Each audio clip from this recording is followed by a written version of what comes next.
But they weren't satisfied, weren't ready to let this go, because admitting they were wrong meant admitting they'd handcuffed an innocent woman for no reason other than their own prejudice. "Where'd you get the money for a bike like this?" Derek asked, his tone making it clear he thought he already knew the answer and it wasn't legal. This was the moment Alex felt something shift inside her, felt the patience she'd been carefully maintaining start to crack like ice under pressure.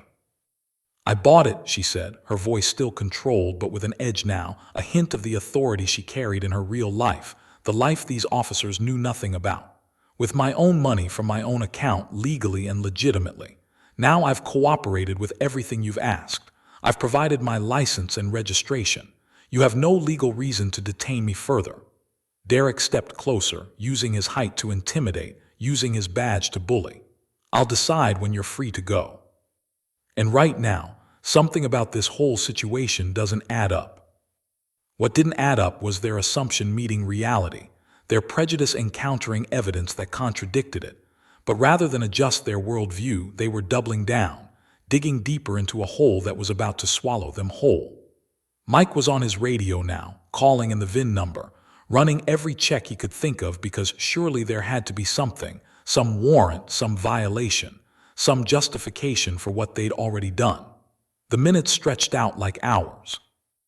Alex sat on that curb, hands cuffed behind her back, her shoulders starting to ache from the position, her mind cataloging every detail, every word, every action.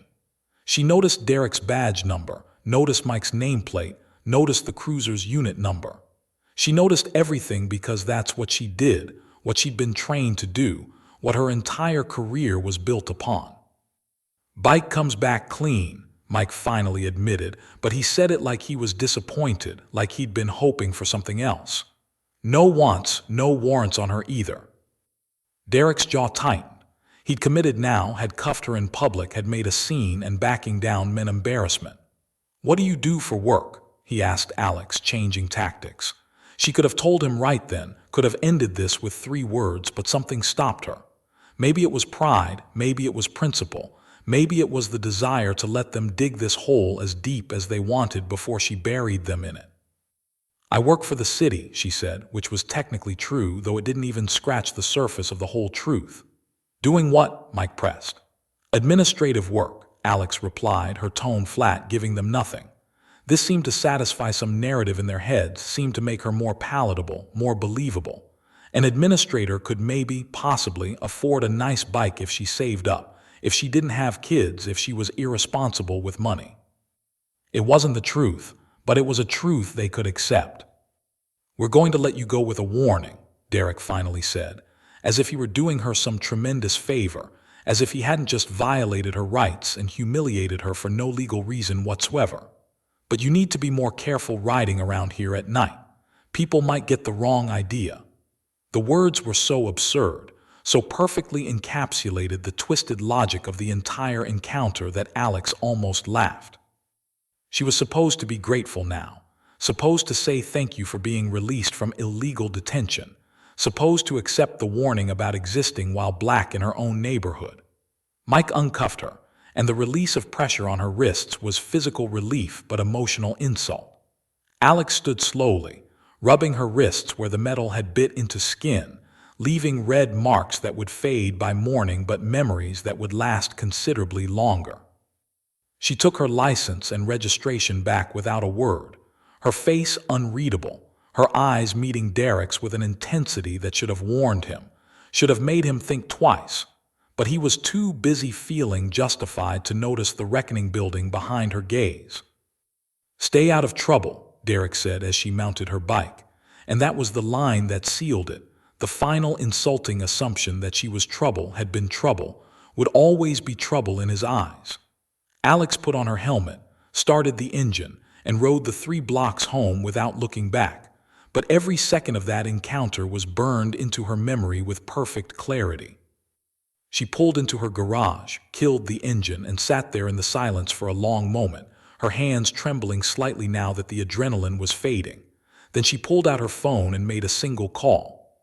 "Mayor Robinson," she said when the line picked up. "I'm sorry to call you at home, but we need to talk about something that happened tonight." "Yes, I'm fine." "No, I'm not fine. I'll explain everything, but I need you to clear your Monday morning calendar. This is going to require immediate attention." She hung up and walked inside, her mind already working through the steps, the procedures, the protocols. Because what Derek Patterson and Mike Chandler didn't know, what they couldn't have known from looking at her skin and her bike and their own bias, was about to change absolutely everything. That mistake, that casual abuse of power, that routine violation they'd probably already forgotten about, was about to cost the Atlanta Police Department millions in reforms, cost them their reputations, and cost Derek and Mike their careers. But the full weight of their error wouldn't become clear until Monday morning, when the story they thought had ended on that Friday night would explode into something they never saw coming. Because Alexandria Hayes wasn't just some administrator who worked for the city. The administrative work she did was running the damn thing. The siren screamed through the humid Atlanta evening as Officer Derek Patterson's cruiser pulled up behind the midnight blue Yamaha R1, its engine purring like a beast at rest. The woman on the bike didn't run, didn't panic, didn't even seem surprised when the red and blue lights painted her dark skin in alternating colors. She simply put down the kickstand, removed her helmet to reveal long braids pulled back tight, and placed both hands where they could be seen. But Derek wasn't looking at her compliance. He was looking at the bike, the expensive leather jacket, the custom paint job that probably cost more than his monthly salary, and he'd already made up his mind about who she was and what she was doing. His partner, Officer Mike Chandler, stepped out with that look they both wore when they thought they'd caught something big, that look that said this stop was about to be more than a routine traffic violation. Derek approached with his hand resting on his weapon, his voice already sharp with accusation before he even reached her. "License and registration now," he barked, not asked. The woman, whose name was Alexandria Hayes but who went by Alex, calmly reached into her jacket pocket, moving slowly and deliberately. "It's in my inside pocket, officer," she said, her voice steady and professional, the kind of voice that came from years of maintaining composure under pressure. But Derek wasn't hearing her tone. He was seeing a young black woman on a $40,000 motorcycle at 9 p.m. on a Friday night, and his assumptions were already writing the story for him. "Step off the bike," he ordered, his hand now actually touching his holster. "Keep your hands where I can see them." Alex complied without argument, her movements graceful despite the tension crackling in the air like electricity before a storm. She'd been through this before, not exactly this, but enough situations where her skin color spoke louder than her credentials. Mike circled the bike like a predator sizing up prey, running his flashlight over every chrome detail, every custom modification. "This your bike?" he asked with barely concealed skepticism, as if the very idea was absurd. Alex took a slow breath, the kind you take when you're choosing patience over pride. "Yes, officer, it is. My license and registration are," but Derek cut her off. "We'll get to that. What are you doing in this neighborhood?" They were in Buckhead, Atlanta's affluent north side, where the houses sat back from tree-lined streets and the median income could make most people dizzy. Alex lived here, 3 blocks away in a modern townhouse she'd purchased 2 years ago, but she knew that explanation would sound like a lie to ears that had already decided she didn't belong. "I live nearby," she said simply. "I was coming back from dinner." Derek and Mike exchanged a look, the kind of look that said they didn't believe a single word, the kind of look that makes your stomach tight because you know what's coming next. "Turn around," Derek commanded, "hands behind your back." Alex's eyes widened slightly, the first crack in her composed exterior. "Officer, I haven't done anything wrong. I was going the speed limit, my bike is registered, But Derek was already moving forward, his patience apparently exhausted by her very existence. "Turn around now, or we'll add resisting to whatever else we find." The threat hung in the air like poison gas. Alex felt her heart hammering against her ribs, felt the familiar cocktail of anger and fear and bitter resignation that came from being presumed guilty of unnamed crimes. She turned around, placing her hands behind her back, and felt the cold metal of handcuffs click around her wrists with a finality that echoed in her chest. The few people walking by slowed down, pulled out phones, started recording. This was the performance, the public humiliation that would define her in their eyes, reduce her to a viral video, a hashtag, a statistic. "This bike is probably stolen," Mike said loudly, performing for his partner or maybe for himself. "And I bet when we run her, we're gonna find warrants." They sat her on the curb like discarded trash, her expensive jacket scraping against dirty concrete, her dignity being stripped away piece by piece under the streetlights. Derek was running her license now, calling it in with that casual authority that comes from never having to question whether you belong in your own neighborhood. Alex stared straight ahead, her jaw clenched so tight it ached, her mind racing through options and outcomes. She could demand a supervisor, could recite her rights, could make this difficult, but she'd seen too many videos that started with someone making it difficult and ended with tragedy. So she sat, handcuffed on a curb 3 blocks from her own home, while Mike searched her motorcycle without permission, without cause, without any legal justification beyond the color of her skin and his own bias. "Officer," she said quietly, "you're violating my Fourth Amendment rights. You have no probable cause for this search." Derek laughed, actually laughed, as if she'd told a joke. "Probable cause is you on a bike you can't afford in a neighborhood you don't belong in. That enough probable cause for you?" The words hit like a slap because they carried the weight of every assumption, every stereotype, every time someone had looked at her and seen less than what she was. But Alex didn't respond, didn't give them the angry black woman narrative they seemed to be expecting.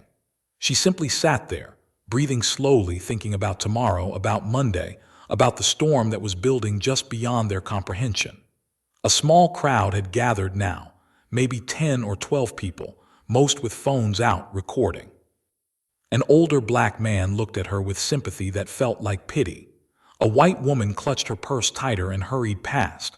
A young couple whispered to each other, their judgment unspoken but visible in their eyes. This was the show, the spectacle, the performance of law and order that required her humiliation to feel legitimate. Mike pulled out her registration documents, examined them under his flashlight with exaggerated scrutiny. "This says the bike is registered to an Alexandria R. Hayes," he said slowly, looking at her license, then back at the registration. "That you?" Alex nodded. "Yes, officer, as I've been trying to tell you. 3 years ago, Alex had been a rising star in the Atlanta legal community, a criminal defense attorney who'd made a name for herself defending people who looked like her against a system that presumed their guilt.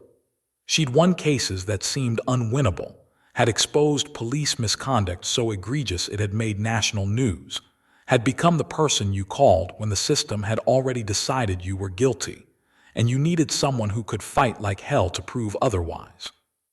She was brilliant, relentless, and motivated by a deep understanding of what it meant to be presumed criminal for existing, to be seen as threat rather than citizen, to have your humanity questioned by people with badges and guns. Her career had been built on moments like the one she just experienced, on the stories her clients told her about being stopped for nothing, searched for no reason, arrested for made-up violations. She'd heard it so many times it had become a pattern, a playbook of abuse that repeated itself with such regularity it couldn't be explained away as isolated incidents or bad apples. It was systemic, structural, woven into the fabric of how policing worked in communities of color. And Alex had dedicated herself to fighting it, one case at a time, one client at a time, one small victory against a massive machine. But winning individual cases, she'd realized, was like bailing water out of a sinking ship. It helped the person in front of you, but it didn't fix the hole letting water in. She'd started thinking bigger, started wondering what real change would look like, started considering paths beyond the courtroom. When the previous deputy chief of police had resigned in disgrace after a corruption scandal, the mayor had reached out to Alex personally. Mayor Robinson was a reformer himself, elected on promises to transform Atlanta's police department, to address the systemic issues that had plagued it for decades, to build something better. But he needed someone to do it, someone with credibility in the community, someone who understood the law inside and out, someone who couldn't be intimidated or bought or convinced to maintain the status quo. He needed someone who'd spent years fighting the police department to come inside and rebuild it from within. The offer had been unexpected, controversial, and exactly the kind of challenge Alex couldn't refuse. At 34 years old, Alexandria Hayes had become the youngest deputy chief of police in Atlanta's history, the first black woman to hold the position, and the most unorthodox appointment the department had ever seen. The old guard had hated it, had seen her as an outsider, a traitor, someone who'd spent years making them look bad now being put in charge of them. The union had fought the appointment. Officers had grumbled. Internal resistance had been fierce. But Alex had come in with a clear mandate and the mayor's full backing, and she'd started implementing changes immediately. New training protocols focused on de-escalation and implicit bias, accountability measures that actually had teeth, community oversight that meant something beyond public relations, body camera policies with no loopholes. She'd fired officers who thought they were untouchable. She'd promoted people based on merit rather than seniority and politics. She'd made enemies at every level, but she'd also started making progress, real measurable progress that showed up in the data. Complaints against officers were down. Community trust was slowly starting to rebuild. Uses of force had decreased significantly. It was working, but it was fragile, and it required constant vigilance because the old culture kept trying to reassert itself, kept finding ways to slip back into familiar patterns when no one was watching. And tonight, on a Friday evening when Alex had taken a rare few hours off to clear her head with a ride through the city she was trying to reform, she discovered exactly how much work was still left to do. Derek and Mike weren't anomalies. They were examples, representative of the mindset she was fighting against, the casual prejudice that masqueraded as police work, the assumptions that turned citizens into suspects based on nothing but appearance. They'd done to her exactly what she'd been working to stop them from doing to everyone else, and they'd done it with such casual confidence it was clear they thought they had every right, every justification, every reason to treat her that way. And the most damning part was that they'd probably write it up as a routine traffic stop, if they wrote it up at all. In their minds, they'd done nothing wrong. They'd stopped someone suspicious, run their information, released them with a warning. Just another Friday night, just another stop, just another citizen who should be grateful it didn't go worse. That gap between their perception and the reality of what they'd done was the entire problem, the heart of why reform was so difficult. You couldn't fix a problem that people refused to acknowledge existed. Alex spent the weekend preparing, gathering her thoughts, reviewing the policies and procedures Derek and Mike had violated. She had the names of witnesses who'd recorded the incident. She had the exact time and location, which meant there would be traffic cameras, probably security footage from nearby businesses. She had her own testimony, her own credibility, her own authority. And on Monday morning, she walked into police headquarters not in the casual clothes she'd been wearing Friday night, but in her full uniform, the 3 stars on her collar denoting her rank as deputy chief catching the light as she moved through the building. The officers she passed straightened up, nodded respectfully, had no idea that the woman they were deferring to was the same woman 2 of their colleagues had handcuffed on a curb 3 nights ago. She went straight to the chief's office, Chief Harold Morrison, who'd been with the department for 30 years and had initially resented her appointment, but had slowly become her ally as he'd seen what they could accomplish together. "We have a problem," Alex said, closing the door behind her. She laid out everything that had happened Friday night, watching Harold's expression shift from shock to anger to grim determination. "They had no probable cause," she said, "no reasonable suspicion, no legal justification for the stop, the search, or especially the handcuffs. They violated department policy at every turn, and they did it with such casual confidence it's clear they've done it before and expected to do it again." Harold rubbed his face with both hands. "You could have ended this immediately by identifying yourself," he said, "but there was no accusation in it, just observation." "I could have," Alex agreed, But that would have taught them nothing except to be more careful about who they harass. They would have apologized profusely to me while continuing to treat everyone else the same way. I didn't want special treatment. I wanted to experience exactly what any other black woman would have experienced in my place. And now, we both know exactly what that is. She pulled up the videos that witnesses had posted online. They'd already started going viral, already had hundreds of thousands of views, already had people commenting about police brutality and racial profiling. The videos didn't show her face clearly because of the helmet and the angle, didn't identify her, just showed a black woman being handcuffed and searched for no apparent reason. It was becoming another example, another case study, another piece of evidence in the ongoing national conversation about policing and race. Except this time, Alex had the power to do something about it beyond just talking. "I want a full internal investigation," she said. "I want their body camera footage reviewed, their radio communications pulled, their reports examined. I want every stop they've made in the last 6 months audited for probable cause. And I want them suspended pending the outcome." Harold nodded slowly. "You know this is going to be a firestorm,"